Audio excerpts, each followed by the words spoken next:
What's up, historians? I'm Smith McNeill, and this is Echoes of Freedom. Together, we'll travel to America's most iconic places, uncover hidden stories, and bring the past to life. From the voices of everyday heroes to the legends we thought we knew, we'll listen to the echoes of freedom that shaped our nation. So get ready to explore, learn, and celebrate American history, one story at a time.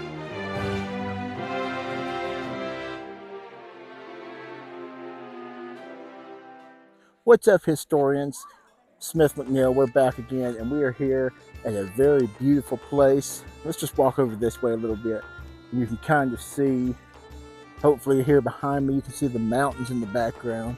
Absolute beauty. But we're going to walk around this other way, because I want you to see the location we're at today, this beautiful, beautiful place here. This here behind me is the Moses Cone Manor. It's just off of the Blue Ridge Parkway. I'm going to walk up here and just turn this motion off. That way it doesn't disturb the video. And we'll get turned around. But this is Moses Cone Manor here off the Blue Ridge Parkway. It's also known as Flat Top Manor. This Gilded Age estate tells a story that stretches from denim mills and industrial wealth to philanthropy.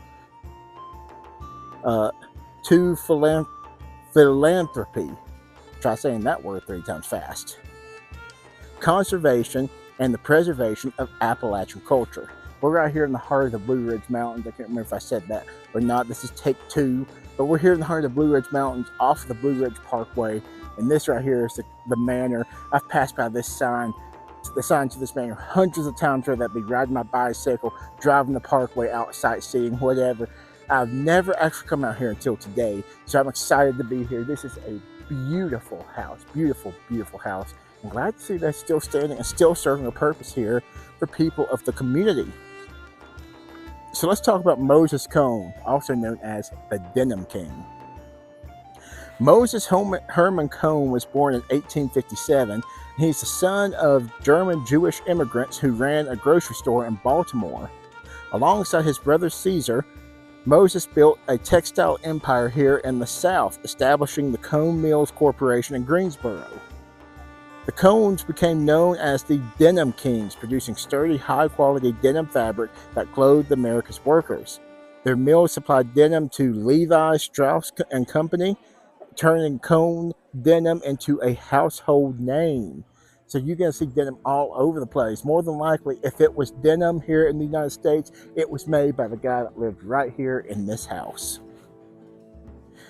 By the early 1900s, Cone Mills was one of the largest denim producers in the entire world. Moses was innovative.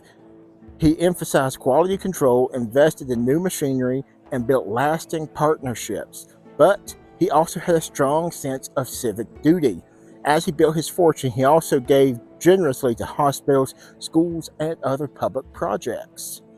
Let's step up here so people can walk in behind. So let's talk about the house behind the Flat Top Manor.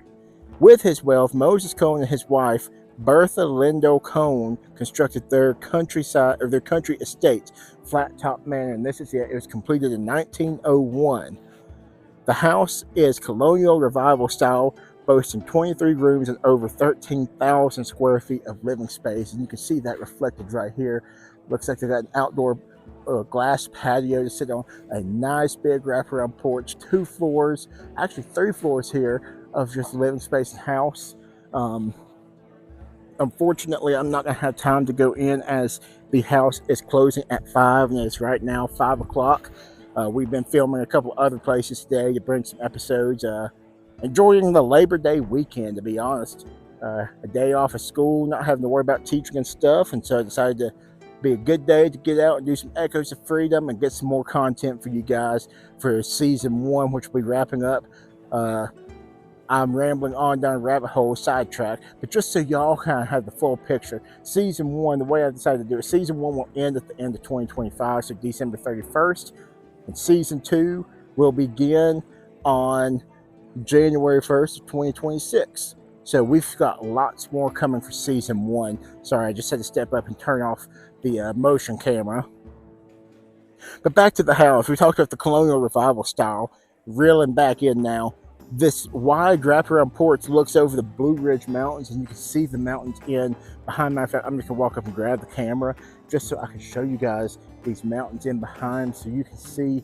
This is the scene that it overlooks. You've got a lake down below the tree line, kind of hard to see there. Let's see if we can get zoomed in for you guys.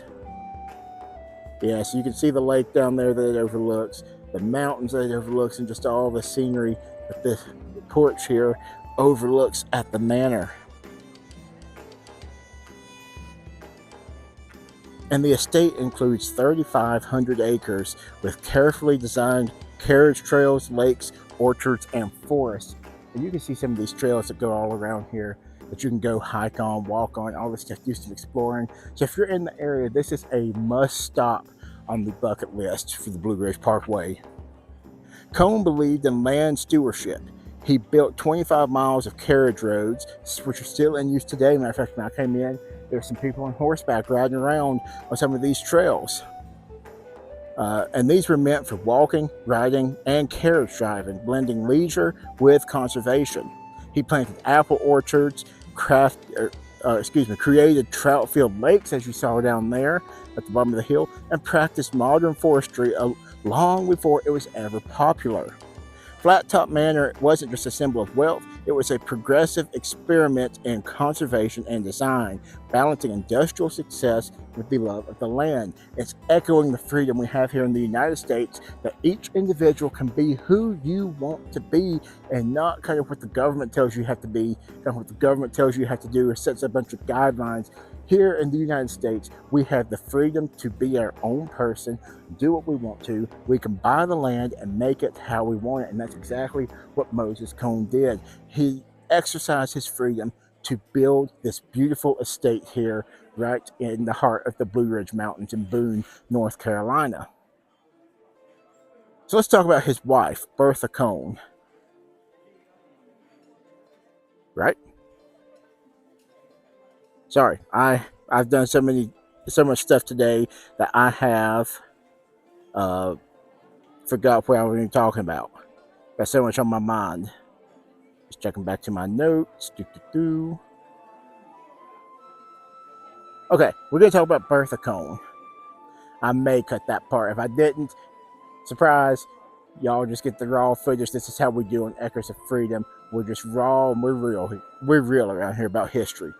So sadly, Moses Cone's time at the manor was brief.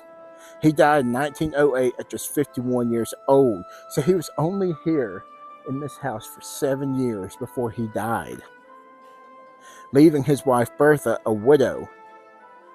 But Bertha Cone carried the estate forward with strength and vision. For nearly 40 years, Bertha managed Flat Top Manor and the Cone fortune. She preserved the estate, cared for the land, and expanded her husband's legacy. She never remarried, devoting her life to honoring Moses' memory. When Bertha passed away in 1947, she left the estate to the Blue Ridge Parkway, ensuring that the land, the mansion, and the vision would be protected for generations to come. And it sure has. If you walk on the property today, it looks just like it would have when it was built and constructed in 1901. About, that's 124 years ago now. When Bertha passed away we just talked about that. So let's talk about from the Gilded Age estate to the Craft Guild Showcase, which is now housed inside the first floor of the manor. Today, Moses Cone Manor is part of the Blue Ridge Parkway and serves as home to the Southern Highland Craft Guild, an organization founded during the Great Depression to preserve Appalachian craftsmanship and traditions. Inside the manor, visitors can browse handmade pottery, wood carving, textiles, and jewelry, linking the Cone legacy of industry and art to the living traditions of this region. Walking throughout its halls, you're not just stepping into a millionaire's mansion, you're experiencing a meeting place of past and present, where industrial wealth and mountain creativity share the same space. And like I said, not going to be able to get inside because they just closed for the day, but I'm going to definitely have to make time to come up here when it's open and check it out. One of the most beloved features of the estate is the carriage trails. We talked about those a few minutes ago. These 25 miles of winding roads take visitors past lakes, apple orchards, forests, and meadows. A couple of those to note are Flat Top Trail, which climbs the summit of Flat Top Mountain with a bunch of stunning views. You've got the Rich Mountain Trail, which explores the forested slopes and old pasture lands. And then you've got the Bass and Trout Lakes, which remain peaceful reminders of Cone's love for nature and careful planning. These trails, of course, are still open to the public, perfect for hiking, horseback riding, and reflecting on how a textile king's passion for nature left behind such a gift. And if you're a hiker or a horseback rider, you come on up and listen to the echoes of freedom that ring throughout this property. So Moses Cone is more than a Gilded Age mansion, or Moses Cone Manor is more than a Gilded Age mansion on the Blue Ridge Parkway. It's the story of a Jewish immigrant family who built a denim empire, a man who paired business success with conservation and philanthropy, a woman who preserved his legacy for nearly 4 decades, and a landmark that now shares Appalachian art and history with the entire world. So next time you're on the Parkway, stop on by Flat Top Manor, walk the porch, explore the craft displays, and wander the trails Moses Cone himself planned. It's a story of wealth used for legacy, land preserved for people, and history that still inspires today. So these are the marks that we leave behind on the land and in our communities, and these are what carry us forward each and every day. Walk with purpose, live with generosity, and I will see you all on the next adventure. I hope you've enjoyed it. More to come on Echoes of Freedom.